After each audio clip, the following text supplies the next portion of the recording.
Nous saluons l'Église de Dieu partout dans le monde. Tous ceux qui de près comme de loin seront amenés à pouvoir suivre cet audio. Que l'Éternel, notre Dieu, vous bénisse, vous assiste, vous comble de ses grâces et qu'il vous donne la force de pouvoir demeurer ferme dans sa parole. Parce que nous avons tous un objectif, tous autant que nous sommes, c'est la vie éternelle. Jésus a dit, je suis la porte des brebis. Donc nous croyons que quand nous demeurons en Jésus, nous sommes sur le chemin qui mène à la vie. Voilà pourquoi nous devons tous de nous accrocher à cette parole afin que Dieu nous fasse du bien, afin que Dieu récompense aussi toutes les difficultés, toutes les souffrances que nous avons pu traverser dans cette marche. Donc nous sommes toujours dans notre enseignement que nous avions intitulé « Les désordres ». Nous sommes en train de voir dans cet enseignement les différents désordres qui peuvent y avoir au sein de l'église corps du Christ, mais aussi au sein des églises locales. Vous voyez, dans les localités d'église, là où tous les saints se rassemblent, parce que nous croyons que l'église n'est pas un lieu à proprement dit, mais l'église, c'est là où 2 ou 3 sont réunis au nom du Seigneur Jésus-Christ. Jésus est au milieu d'eux. Quand on dit réunis, là où 2 ou 3 sont réunis au nom de Jésus, c'est-à-dire sont réunis conformément à la parole, conformément au modèle qui a été déjà posé de par les apôtres ainsi que par Christ. Vous voyez, donc lorsque les gens se rassemblent conformément à la volonté de Dieu, c'est alors que Dieu est là. Mais lorsque les gens peuvent se rassembler aussi au nom de Jésus, mais Jésus n'est pas là. Pourquoi? Parce que quand les gens se rassemblent selon leur philosophie, ben Dieu ne peut pas être là. Quand on parle de là où 2 ou 3 sont rassemblés en mon nom, c'est-à-dire le nom de Jésus, c'est aussi la parole de Dieu. Vous voyez, et la parole, elle a un fondement. C'est-à-dire que quelqu'un peut dire Jésus, on se dit bon, on s'assemble à 2 ou 3, on dit Jésus, Jésus, Jésus, mais Jésus n'est pas là pour autant. Pourquoi? Parce que vous n'êtes pas rassemblés selon le modèle de la parole. D'où il est très important que nous comprenions ces aspects-là. Okay? Ce n'est pas là où 2 ou 3 physiquement sont rassemblés. Non, c'est là où 2 ou 3 qui ont déjà l'enseignement, qui sont réconciliés avec Dieu se réunissent, c'est alors que Dieu est là. Parce que Paul dit dans le livre de 1 Corinthiens chapitre 1, vous voyez, à tous ceux, je prends cette écriture rapidement pour ne pas l'écorcher, à tous ceux qui en quelque lieu que ce soit invoquent le nom de notre Seigneur Jésus-Christ, leur Seigneur est le nôtre. Vous voyez, c'est-à-dire qui invoquent. Mais nous devons invoquer comment Jésus? En esprit et en vérité. Vous comprenez? Ça veut dire en esprit, il n'y a pas d'idole. En vérité, c'est le modèle, c'est selon la parole. Parce que c'est lui qui est la vérité. Ça, c'est l'écriture que j'ai donnée, se trouve dans 1 Corinthiens chapitre 1, verset 2. Okay? Donc, nous poursuivons notre marche sur les désordres. Nous avons essayé de voir hier Galates chapitre 5. C'est la même portion d'écriture que nous allons essayer encore de toucher hier parce que nous n'avions pas terminé. Nous avions parlé des rivalités qu'il peut y avoir entre serviteurs de Dieu, bien entre servantes de Dieu.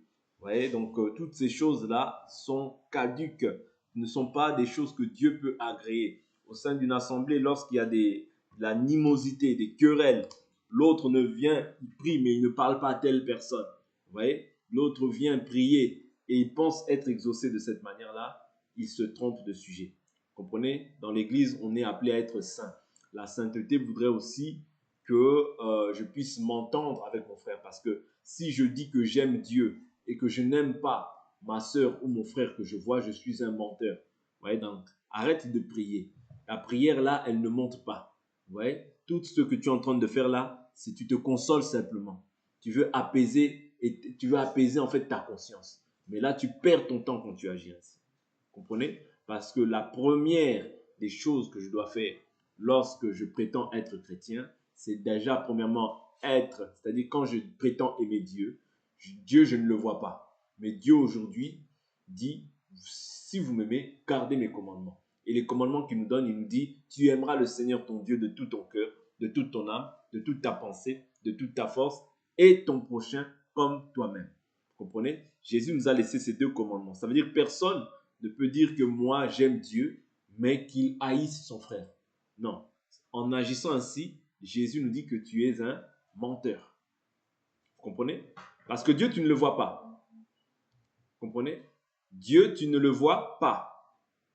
Donc, quand tu vois ton frère, tu vois une partie de Dieu. Pourquoi? Parce que Dieu a mis aussi son esprit en lui. Vous comprenez?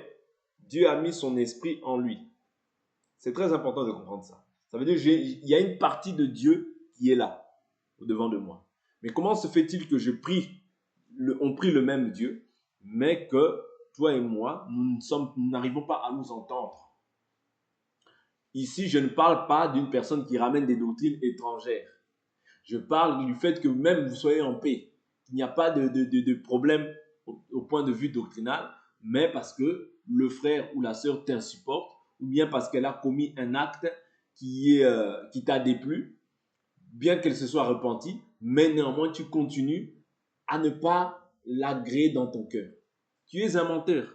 C'est-à-dire toutes les prières que tu fais là, tu pries, mais tu pries en vain. Parce que l'amour, c'est le lien de la perfection. Tu peux dire tout ce que tu veux, mais si tu n'as pas l'amour, pour moi, tu n'es pas un chrétien. Parce que chrétien, ça ne se voit pas par la bouche. Non, là, tu agis comme un pharisien. Okay? C'est-à-dire que si toi, au temps des pharisiens, les pharisiens étaient là, on t'aurait classé parmi les pharisiens. Jésus t'aurait classé parmi les pharisiens.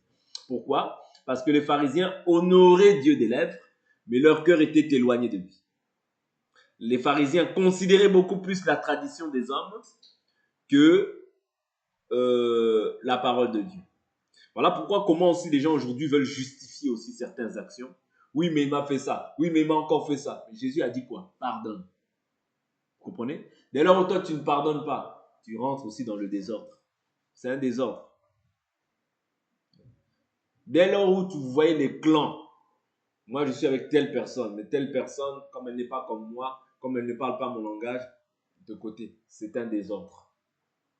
Dans l'église, dans l'église, Dieu nous appelle à être comme étant une famille. Vous comprenez? Comme étant une famille.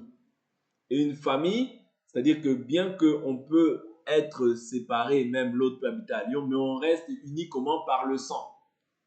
Est-ce que vous comprenez? Même si l'autre, il est dans une contrée, dans telle région, dans telle ville, dans tel pays, mais on reste unis par les liens du sang. Or, nous, le lien du sang qui nous rallie, c'est le lien du sang qui est lié à l'Esprit de Dieu.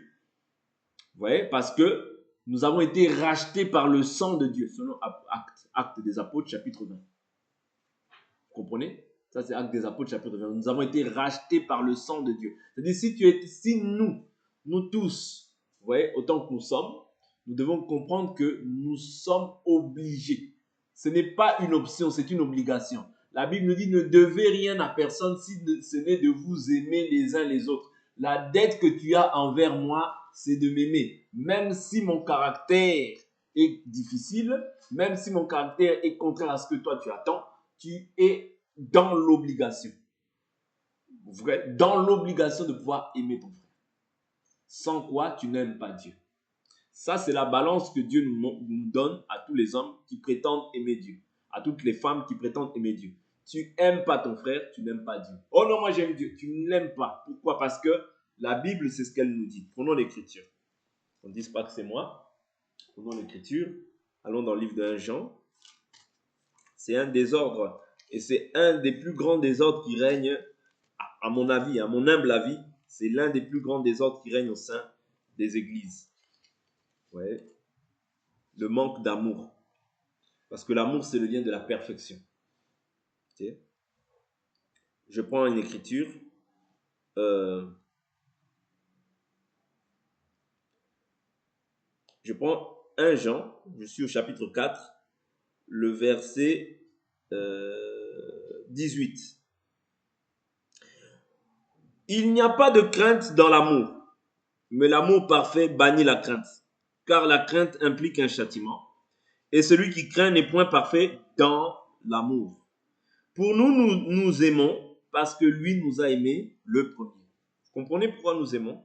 Parce que c'est lui qui t'a aimé le premier. En réalité, c'est lui qui t'a communiqué son esprit. Quand Dieu te communique son esprit, c'est ça le signe de son amour envers toi. Voilà pourquoi tu l'aimes. Mais Jésus ne s'arrête pas au fait de dire que tu dois l'aimer seulement lui. C'est trop facile, parce que lui, il est invisible. Mais tu dois aimer aussi celui même qui te fait du mal. Celui même qui te maudit. Celui qui te haït. Celui qui te persécute. Si tu aimes simplement ceux qui t'aiment, tu ne fais rien d'exceptionnel devant Dieu. Je vous dis la vérité. Il n'y a rien d'exceptionnel parce que ça, même les païens, ils le font. Mais si tu aimes ceux qui te haïssent, là, tu fais quelque chose de grand. C'est-à-dire quelque chose qui est de l'ordre du divin. C'est-à-dire que c'est Dieu qui te donne cette capacité-là. Parce que dans l'homme, c'est difficile de pouvoir aimer quelqu'un qui te fait du mal. Vous comprenez? C'est-à-dire que c'est ça, c'est là où Dieu nous attend. C'est-à-dire à faire plus que ce que les hommes de ce monde peuvent faire. La personne t'a fait beaucoup de mal, mais tu continues à l'aimer. Tu continues à lui faire du bien. Là, selon Dieu. C'est-à-dire, peut-être selon les hommes vont dire, mais franchement, lui, mais elle, mais il ne voit pas ce qu'il a fait. Oui, ça c'est selon les hommes. Mais selon Dieu, tu fais quelque chose de grand. Vous comprenez? Et nous, si nous voulons marcher en Christ, c'est pour plaire à Dieu. Plaire à Dieu, c'est garder ses commandements. N'oubliez pas ça. Ce sont des éléments élémentaires, mais avec la marche, dans le temps, on oublie ces choses-là. Ou bien on n'oublie pas, mais on cherche à faire notre volonté. Si tu fais ta volonté, tu ne verras pas Dieu. Parce que pour voir Dieu, comment est-ce que Jésus exprime le fait de pouvoir le suivre? Il dit, si quelqu'un aime sa femme, son enfant, son père, sa mère, plus que moi, il n'est pas digne de moi. Vous comprenez? Ça veut dire que même si tu aimes ta propre vie plus que Jésus, tu n'es pas digne de Jésus. Or, quand tu agis ainsi, tu places en fait un obstacle entre toi et Jésus. Or, il ne doit pas y avoir d'obstacle entre toi et Jésus. La haine ne peut pas être un obstacle. Les rivalités ne peuvent pas être un obstacle. Parce que quand tu n'arrives pas à aimer, ceux qui remplacent en fait ça, c'est la haine. Oh non, moi, c'est pas que j'ai la haine, mais je mets mes distances. Dieu ne t'a pas dit ça. Vous comprenez? Parce que Dieu, c'est sa parole. N'oubliez pas ces choses. Donc, si nous l'aimons, c'est parce que lui nous a aimé le premier. Ok?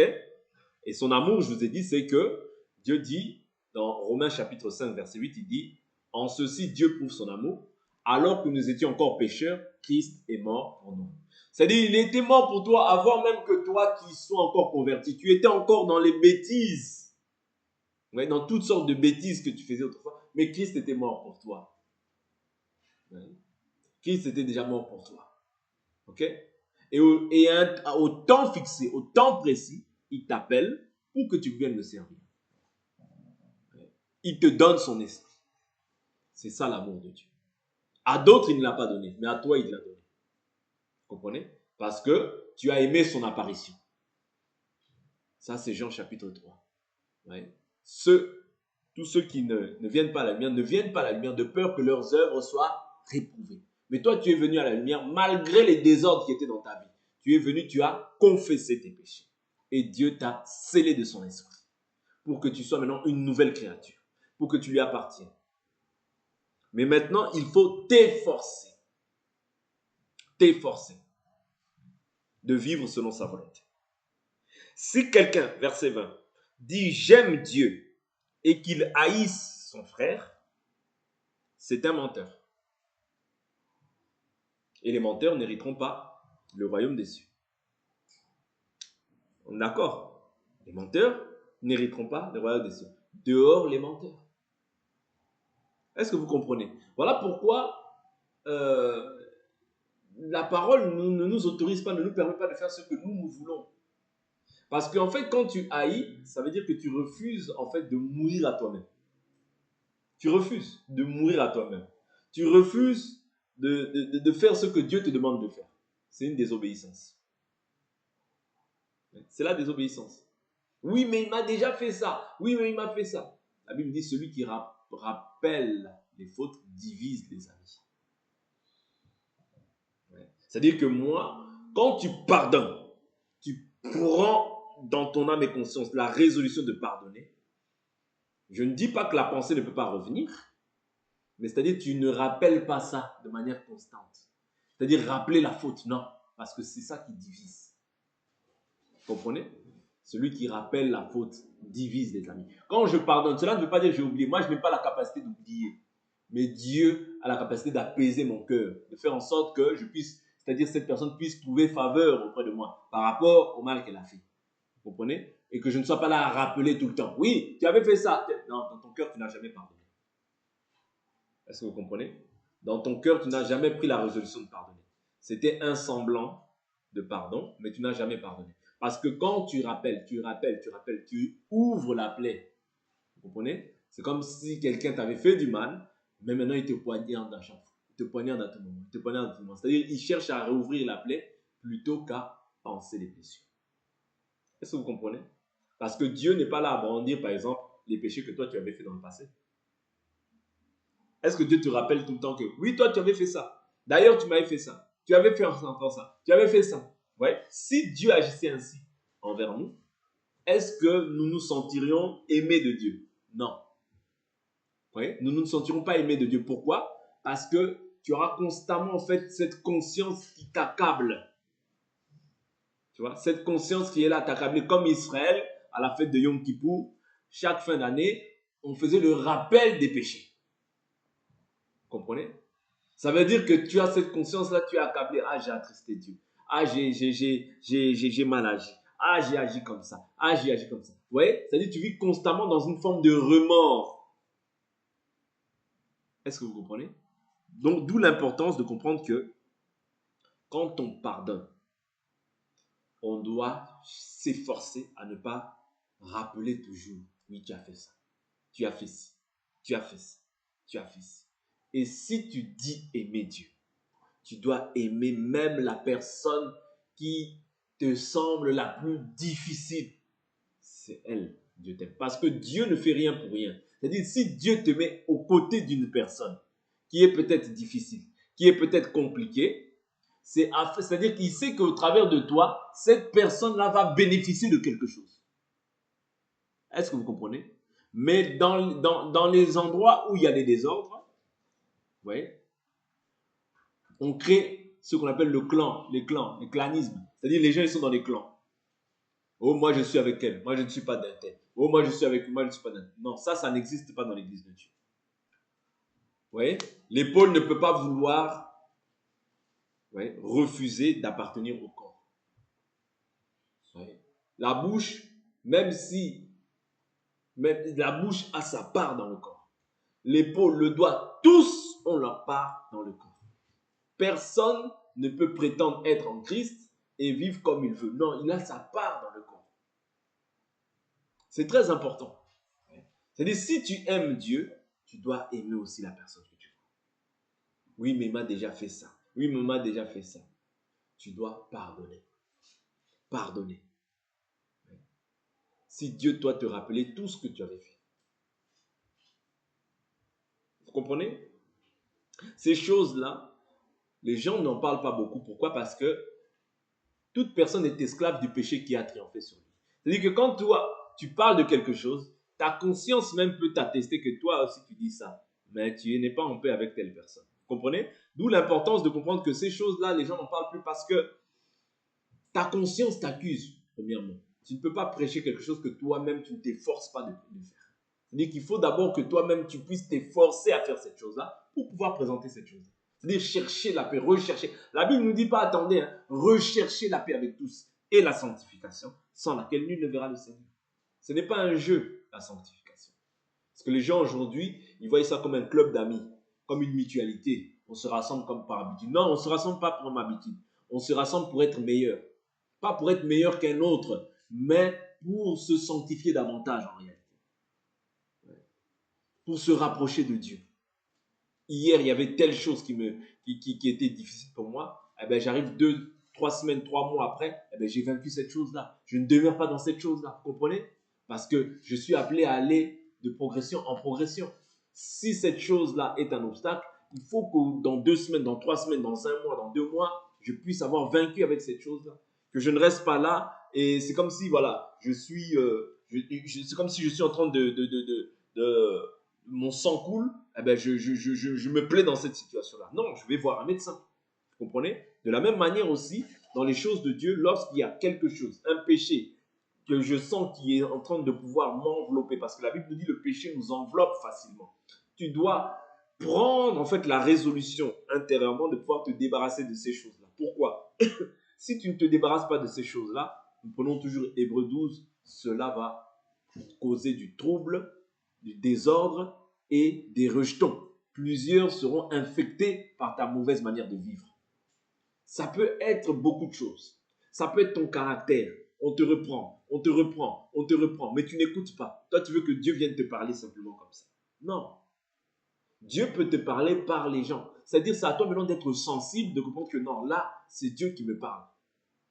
Ça peut être une attitude, la colère qui se manifeste toujours en toi. Les gens te reprennent. Dieu va toujours permettre de te reprendre d'une manière ou d'une autre. Mais c'est à toi maintenant de développer ce qu'on appelle la sensibilité pour comprendre que non, là, c'est Dieu qui m'interpelle par ce moyen-là pour que je puisse abandonner ça. Mais maintenant, qu'est-ce que tu fais de ces reproches?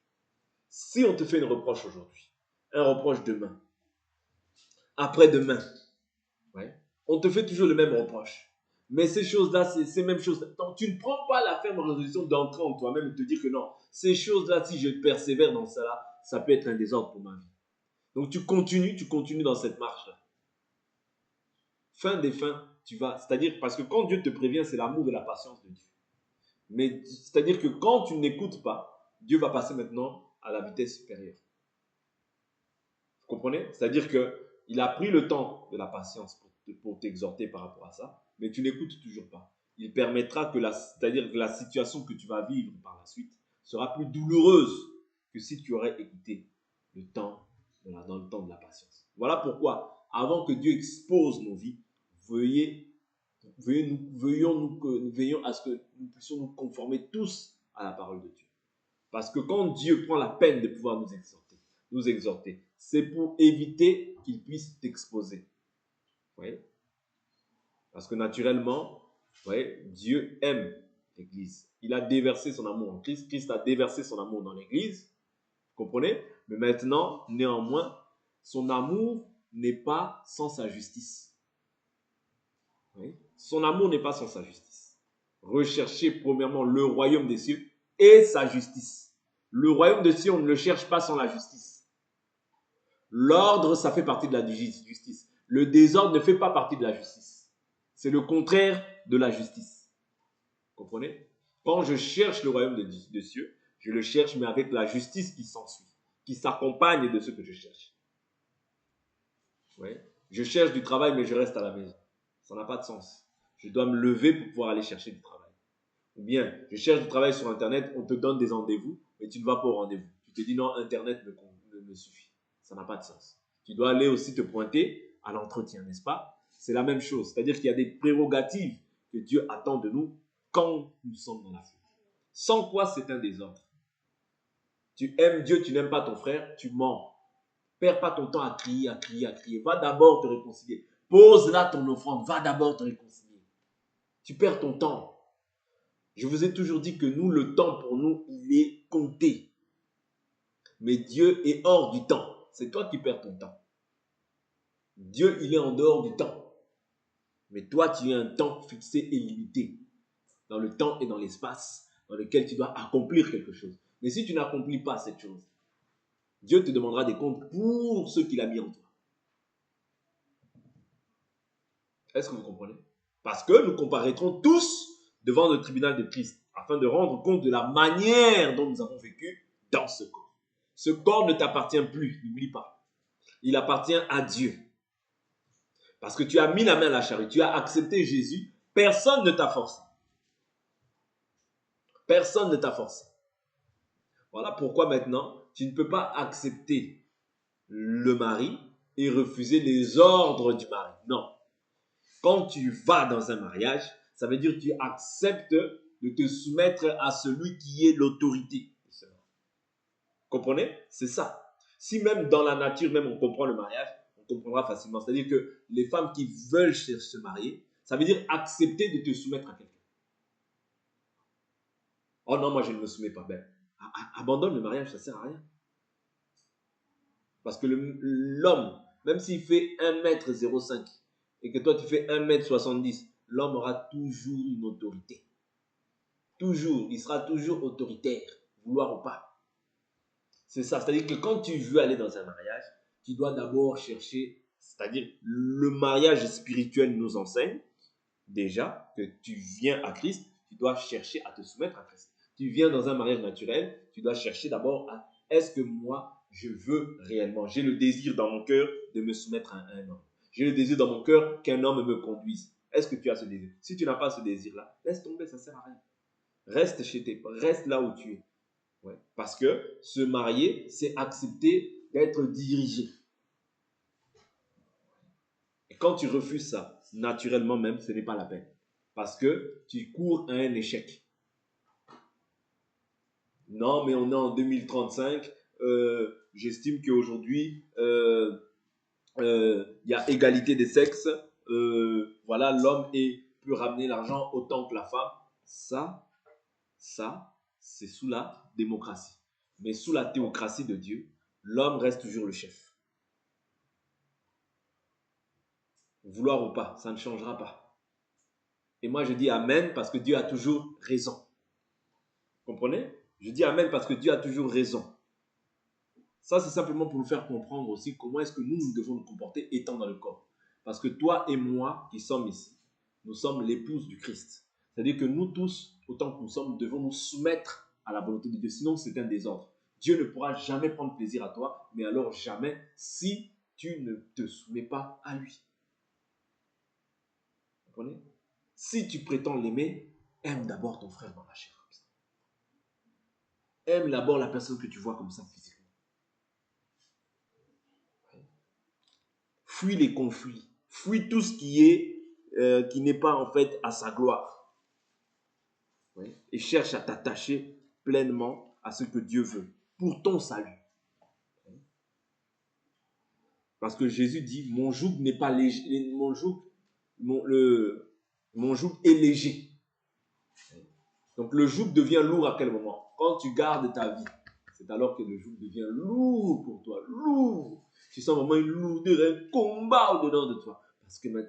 Parce que tu veux résister à la volonté de Dieu. Mais si tu acceptes qu'il puisse te dominer, tu vas voir que le joug deviendra léger. Tout ce qui était pour toi un fardeau, s'en ira. Pourquoi? Parce que tu acceptes. Quand tu prends la résolution au-dedans de toi, de pouvoir laisser un autre diriger ta vie, tu verras que ça va devenir léger. Galates chapitre 5. Je prends à partir du verset 16. Je dis donc, marchez par l'esprit. Vous n'accomplirez point les désirs de la chair. Tous les maux résident dans la chair. Tous les maux résident dans la chair. Haine, jalousie, c'est dans la chair. Parce que c'est de là que proviennent les désirs. De l'homme comme de la femme. Oui. Tous résident dans la chair. Parce que Dieu a condamné le péché dans la chair. Voilà pourquoi je vous dis toujours qu'un homme charnel, c'est un homme dangereux. Parce qu'un homme charnel, tu peux le voir aujourd'hui ici.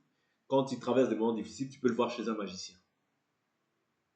C'est ça un homme charnel. Tu peux le voir chez un magicien parce qu'il se dit non, ma souffrance là, elle est trop excessive. Je vais chez le magicien, peut-être qu'il trouvera une solution à mon problème. Un homme charnel. Mais un homme spirituel, c'est celui qui sait que le problème vienne, que le problème ne vienne pas. Tout concourt au bien de ceux qui aiment Dieu. Et comme Job l'a dit, je sais une chose, mon Rédempteur se lèvera le dernier. C'est-à-dire après avoir vécu toute cette souffrance, après avoir vécu toutes ces difficultés, je sais que mon Dieu est vivant. Il se lèvera le dernier. Comprenez? C'est ça la différence entre un homme charnel et un homme spirituel. Un homme charnel, il vit selon sa pensée, selon ce qu'il voit, selon ses cinq sens. Mais un homme spirituel ne vit plus en fait selon ses cinq sens seulement. Il vit aussi, c'est-à-dire il ne vit pas selon ses cinq sens, mais il voit au-delà des cinq sens. Or, voir au-delà, c'est voir selon ce qui est écrit, selon les promesses que Dieu nous a faites. C'est-à-dire que quand tu vois maintenant, tu vois comme Dieu, tu penses comme Dieu, tu deviens un homme spirituel. Mais quand tu es animal, tu réfléchis seulement à les cinq sens. Oui. Tu vois simplement ce que les hommes peuvent voir. Non. Oui. Si tu agis comme ça, je vous assure que tu éloignes le salut de ta vie. Oui. Or, le salut qui nous a été donné, c'est regarder aux choses invisibles. Parce que la Bible nous dit, quant à nous, nous ne sommes pas de ceux qui regardent aux choses invisibles, mais de ceux qui regardent aux choses invisibles. Car les choses visibles sont comment? Momentanées. Mais les choses invisibles sont comment? Éternelles. Vous voyez, les choses invisibles sont éternelles. Et les choses visibles sont momentanées. C'est pour un bout de temps. c'est passager. Vous comprenez? Voilà pourquoi il est important de pouvoir se nourrir de cette parole, de pouvoir nous exhorter autour de cette parole, pour que tu ne puisses plus voir comme tu voyais avant, pour que tu ne puisses plus marcher comme tu marchais avant, pour que ta pensée soit renouvelée, ta manière d'aborder les problèmes soit aussi renouvelée, ta manière de répondre à ton prochain soit aussi renouvelée, ta manière de considérer les personnes soit aussi renouvelée. Tout ça, c'est un travail qui se fait par l'aide du Saint-Esprit et par l'aide de la parole. Marchez par l'Esprit, vous n'accomplirez point les désirs de la chair. La chair a des désirs contraires, qui s'opposent toujours à celle de l'Esprit. Je prends un exemple. Tu peux avoir le désir de faire le bien. Ok? Tu peux avoir le désir dans ton cœur de faire le bien. Ta pensée vraiment est grandie dans ton cœur. Mais tu vas voir toujours qu'il y aura une opposition. Parce que quand il y a le bien qui se manifeste, il y a toujours impérativement le mal aussi qui va s'élever. Tu peux avoir le désir de dire non, aujourd'hui vraiment je veux faire du bien, je veux vraiment que mon foyer soit en paix. Mais tu te lèves aussi avec une pensée de colère. Et tu vois maintenant la colère commence à dominer. C'est-à-dire que tu n'as pas entendu, tu n'as pas suivi la voix de l'esprit, mais tu as suivi la voix de ta chair. Le désir de te dire que bon, je veux faire ci, je veux faire ça. Quelque chose de bien, quelque chose de honorable, quelque chose de louable.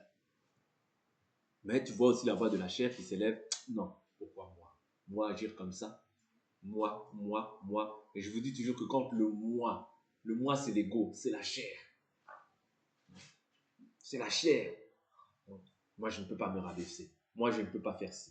On va dire quoi de moi? Moi. La chair vient pour flatter ton ego. La chair vient pour élever en fait ce que tu es, la personne que tu es. Or que nous ne sommes rien. La Bible nous dit que nous ne sommes qu'une vapeur qui paraît pour un peu de temps. Tu peux te dormir aujourd'hui pour ne plus te lever demain. Si Dieu ne le permet pas, tu ne le seras pas. Tu seras un cadavre. Mais le cadavre, là, ouais, tu vas voir qu'il n'y a plus de forme. Ouais, quand tu deviens un cadavre, il n'y a plus de forme. Mais quand tu étais en vie, l'ego régnait. La gloire que les hommes t'accordaient, les honneurs, tout ça, ce ne sont que des vanités. Voilà pourquoi nous devons considérer beaucoup plus ce que la parole de Dieu dit et nous y conformer pour le royaume. Parce que tout ce que tu fais doit être maintenant pour le royaume. Si tel n'est pas le cas, c'est un désordre. Je vous assure, c'est un désordre. Ok? Donc, afin que vous ne fassiez pas ce que vous voudriez. Verset 18. Mais si vous êtes conduit par l'Esprit, vous n'êtes pas sous la loi. Or, les œuvres de la chair, c'est ce que nous avions essayé de voir hier par la grâce du Seigneur, sont évidentes. Nous avons parlé de l'inconduite. Ouais. L'inconduite, c'est une mauvaise conduite sur le plan moral. Ok? Par exemple, j'ai pris des exemples hier. Je vais prendre un peu plus d'exemples. Tu as certaines valeurs que tu as apprises peut-être même étant dans le monde, même étant païen. Respecter les gens. Ouais. Avoir du respect pour les personnes âgées. Tout ça, c'est une bonne conduite. Ouais, par ton comportement, tu montres une bonne conduite. Selon Jérémie, même chapitre 2, il a dit que de par tes mauvaises œuvres, tu as montré ta mauvaise conduite. C'est-à-dire, le bon comportement, c'est un enseignement. Le mauvais comportement, c'est aussi un enseignement. C'est ça qu'on appelle l'inconduite. Quelqu'un qui insulte, quelqu'un qui injure, quelqu'un qui n'a pas de respect envers les adultes, quelqu'un qui, se, qui se conduit mal, vous voyez, qui se conduit mal, qui est voleur, qui est tricheur, tout ça, c'est une conduite qu'il adopte. Et c'est l'inconduite. C'est le contraire aussi de la bonne conduite. C'est ces choses-là que tout enfant de Dieu doit s'efforcer à réfuter avec force. Vous comprenez? Donc c'est important. Il nous dit l'impureté. Ouais, l'impureté, nous pouvons le considérer comme les contaminations, les saletés, l'immoralité, tout ça, toutes les perversions qu'il peut y avoir sous le ciel, ce sont des impuretés. Okay? Donc ces choses-là ne doivent pas être mentionnées dans la vie d'un enfant de Dieu. Voilà pourquoi nous les saints, nous souffrons tant que nous sommes sur la terre.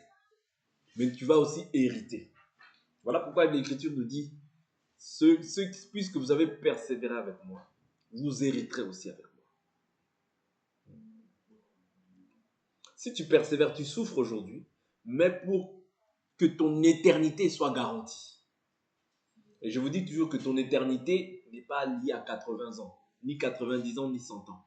1000 milliards d'années, ce n'est toujours pas l'éternité. Est-ce que vous comprenez?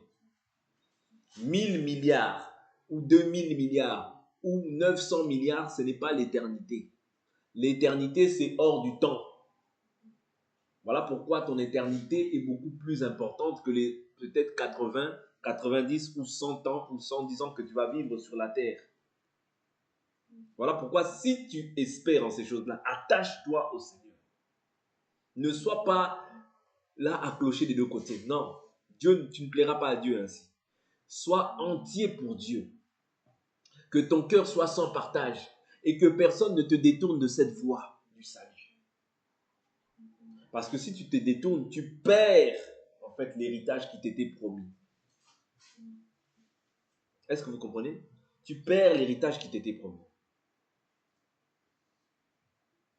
Et par la suite, je vous dis toujours que tous ceux qui ont perdu l'héritage, tous ceux qu'on a vus du moins dans la parole, qui avaient peut-être même abandonné Jésus, qu'est-ce qu'ils ont fait? La chose qu'ils ont fait, ils ont pleuré. Tu vois Judas, pris de remords, il est parti se pendre. Tu vois même Pierre, qui a abandonné Jésus, qu'est-ce qu'il a fait? Il a pleuré. Vous comprenez? Mais lui, il s'est repenti. Simplement pour vous faire comprendre que quand tu abandonnes la voie du Seigneur, même si tu te dis, ah, je suis bien là-bas, tu vas pleurer. Je vous dis la vérité, tu vas pleurer parce qu'il n'y a pas plus excellent que de servir Dieu sur cette terre. Je vous dis toujours, il n'y a rien dans le monde qu'il n'y a pas en Christ. Jésus dit, cherchez premièrement le royaume des cieux et sa justice. Le reste, tout ce que vous voyez là, tout ce que les gens font, c'est le reste. Et c'est des désordres pour la plupart. Parce que tout ce que les gens font au jour d'aujourd'hui, ils le font dans le désordre. Ils ne le font jamais dans l'ordre. Ils vont d'abord coucher avec les hommes, faire un enfant. Après, vite, quand ils sont mariés, vite, ils vont faire les dots. Vite, ils vont faire les fiançailles. C'est encore du désordre. Vous comprenez? Simplement pour vous faire comprendre que tout ce que les gens font dans le monde, c'est d'abord le désordre. C'est jamais dans l'ordre. Or, quand c'est dans l'ordre, Jésus nous montre comment il faut faire toutes ces choses-là. Pour que tu sois aussi honoré. Que tu partes avec les honneurs, les bénédictions. Il ne faut pas négliger ça. Quand les bénédictions t'accompagnent dans ta vie, tu vas vivre aussi ça. Ouais, tu vas vivre aussi ça. Quand tu honores tes parents doivent aussi t'honorer en retour. Vous comprenez? Quand tu es respectueuse, ouais, les paroles qu'on prononce sur ta vie, ça aura de l'effet sur ta vie. Quand on prononce des paroles de bénédiction sur ta vie, ça aura aussi de l'effet. Si on prononce aussi des paroles de malédiction, ça aura aussi un effet sur ta vie. Ne vous trompez pas. La Bible nous dit, si quelqu'un veut voir des jours heureux, vivre long, déjà qui préserve sa langue du mal, mais si quelqu'un veut vivre longtemps, le premier commandement attaché à ces choses, vous voyez, honore ton père et ta mère. C'est alors que tu seras heureux et que tu vivras longtemps sur la terre. Pour vivre longtemps, cela aussi détermine, pour vivre heureux et longtemps, cela détermine de la manière dont tu honores et tu respectes tes parents. Si tu ne fais pas ça, c'est un désordre, je vous assure. Et le malheur s'attache. La Bible nous dit que le malheur poursuit le méchant. Est-ce que vous comprenez? Quand un chien te course, vous avez déjà vu quelqu'un se faire courser par un chien? Il court, le chien est toujours là. Ça veut dire que le malheur, il te poursuit de la sorte. Faites attention. Il y a des lois spirituelles. Ce monde que nous voyons a été créé d'abord spirituellement. Vous comprenez? Que la lumière soit, la lumière fut. Voilà pourquoi le spirituel a beaucoup plus d'impact que sur le naturel. Le naturel, c'est ce qu'on voit, c'est les 5 sens. Mais le spirituel, c'est ce qu'on ne voit pas. Mais c'est ce qui est agissant aussi dans la vie des gens. Voilà pourquoi garde la parole de Dieu. Honore tes parents. Respecte Dieu. Garde la parole de Dieu partout où tu es. Et tu verras aussi le bonheur et la grâce t'accompagner dans tout ce que tu feras. Pour aujourd'hui, on s'arrête là et nous allons prier au nom de Jésus-Christ.